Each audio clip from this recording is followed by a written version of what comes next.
Tuesday. I'm Suzanne Castle, creator and founder of the Sparkle Factor and the Brilliant Collab. Today, as you can see, I am working deep down, head down into the next amazing things I'm about to offer, and I am so excited that you're going to spend a little less than 10 minutes with me today as we talk about obstacles, right? We all have them, and we allow them sometimes to keep us stuck. And if you've been around me a while, you know that stuck is never the furthest you can go. So I want to talk about 6 obstacles that I see a lot of people have as I work with them, and then maybe some ways to help you get your life back under control so you can be the best mojo maker that I know is deep down inside of you. With so many moving parts, it's easy for life to get out of control, right? Can you give me some love in the comments? And I'm gonna say, yeah, we got you there, Suzanne. But this imbalance is caused by really putting undue focus on certain priorities. You hear me talk a lot about your priority finding is one of the most strategic and crucial things you can do for happiness, for joy, for prosperity, for productivity, for goal getting. And we allow certain things to like move us off the mark, right? We do it to an extent that pushes out other priorities that we have. That's why I use that speedy priority finder all the time. You can find it on my website. It's free.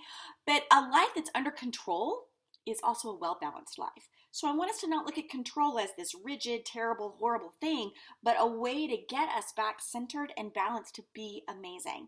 And as we regain our balance, we get back to the helm of the life that I know you desire. So let me give you a couple strategies today. All right, the first one that I see a big obstacle is possessions. It's really easy to get life out of balance if you've been overly focused on possessions. And I know we think that we're not, and we don't want to be that person, but let me ask you a question. Do you have a lot of debt? And it's not business debt or like house debt? Because you're more likely to incur debt when you're focused on possessions. You also might be feeling empty inside. So if you're feeling empty inside and you go shop, because you know what? Target does that for me. Like I can lose myself in Target when I'm feeling kind of low. It's not necessarily a bad thing, but if you're just throwing things in your cart, it is.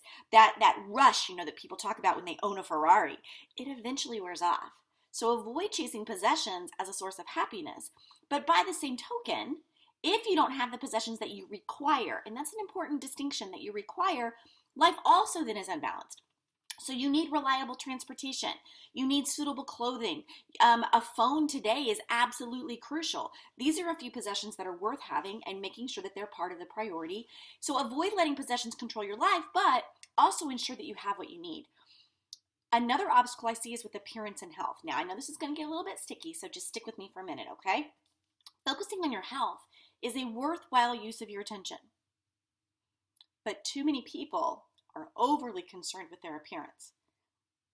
Everyone that lives long enough eventually looks old. Can we just have that moment? I mean, I'm 50, I'm feeling it. There is all the pressure to go get the things lifted and changed and dyed and tucked, right?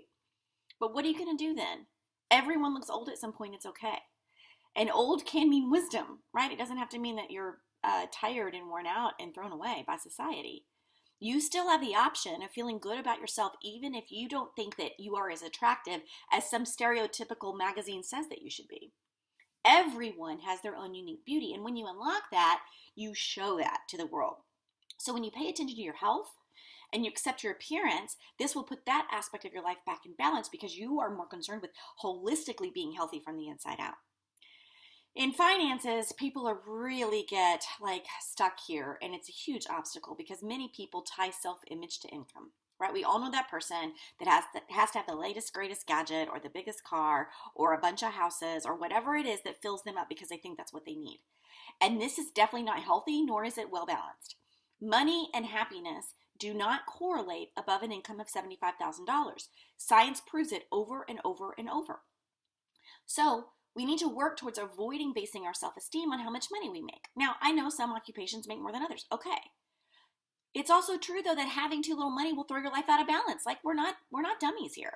If you don't have enough money to reliably pay your bills, feed your family, there's going to be stress. So focus on generating the income you need, but avoid giving it more attention than it deserves. Okay? So start small, get life under control, make sure you've got the things that you need, and then we can work on the next step. Relationships is the hard one here, right? Because relationships are important, but they're not the only thing in life. When we put all of our emphasis on a relationship, it will limit other aspects of life. in relationships can be a significant source of pleasure and stress. We all know that, right? We've all had the parental drama or the family drama or a friend drama, right? Or a coworker drama. And if your life is feeling out of control, what I ask my clients to do is examine relationships. It's an easy place to first start and like pulling out that toxicity and determining if changes are warranted and then sticking to that path. You'll be amazed at how much lighter your whole soul feels. In your career, I want to talk about career for a minute, and I will say there's been some science that says it tends to affect men more than women. I think that might be that hunter-gatherer thing that people talk about a little bit. A lot of men define themselves by careers, but I'm also seeing women define themselves by careers. So I don't want to be just very legalistic there. But how many times have you been asked, what do you do? Like we all do it. We go to networking events. Hey, what do you do? And we'd love to say, right? Oh, I'm a cardiothoracic surgeon, and I've just come up with this new technique. Instead of, oh yeah, hey, I'm the trash collector. But it really shouldn't matter because both of those things are needed in the world. When you give your work enough priority that you're able to be successful in your chosen field, remember that you are more than your job title. How you are feeling from the inside out is what matters the most. So we're going to work on getting those obstacles taken care of. And then finally, I want to talk about reputation. You know, social media can just wreak havoc here, right? Once we start school, we're obsessed with the opinions of others, and we carry this attitude into adulthood, and it creates challenges. And you might say you're not, but I promise there's some part of you that is concerned with your reputation, how people see you. It's part of being a human. But we want to work towards letting go of the need to be admired by everyone and just holistically being who we are and attracting those people towards us with our energy. So if your friends and your family admire you, you're doing better than most people. So maybe it's time to make a list of those people, those qualities that they admire. Ask them, what do you admire about me? And give yourself some love that you might need in that moment. Okay, you know, life is all about balance. We're going to try to find the middle path together. We all need money, but no one needs $10 million or $10 billion. It's not worth having billions and billions of dollars. That's not the problem. It's the unreasonable pursuit of it. So find balance in your work, in your relationships, in your possessions.